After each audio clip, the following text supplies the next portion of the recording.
pick a couple that came out fairly recently. So here's one. This was one around schools where a couple of years ago the Australian reported that cheating is rampant in schools. But they weren't talking about students, they were talking about staff who were using AI to create lesson plans which weren't compliant with the curriculum. Even the smart teachers who said, make this compliant with this section of the curriculum, they didn't realize that AI could still not follow that exactly, because we know AI makes up stuff. So it was an education problem. In fact, in this case, it was a bit of extra knowledge that actually gave them a false sense of security.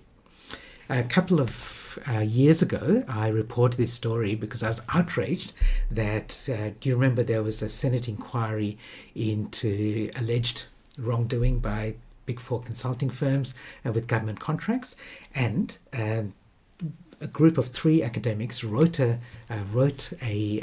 submission to the Senate inquiry, and they'd used AI to generate part of that submission, and it completely made up stories about wrongdoing by KPMG and Deloitte and companies like that, and that was submitted to this Senate inquiry, and they admitted that they used AI to make false allegations. Like, this wasn't malicious, it was ignorant. They didn't know they were doing it, that it could do that. But this was pretty serious stuff. Like, these are academics, their day job is to write reports and cross-reference and carefully check sources, but because they didn't know that AI could make up things,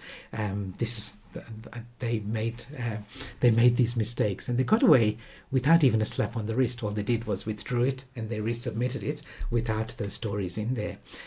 So I was outraged on behalf of the Big Four at the time, and now you may have seen in the last couple of weeks, Deloitte has been found to allegedly or suspected of using AI in some of his reports that he's offering to clients, because again it's making up things, and it's probably come from AI because they've used AI to generate that. So even people who should know better, they don't. Okay, they're still making those mistakes.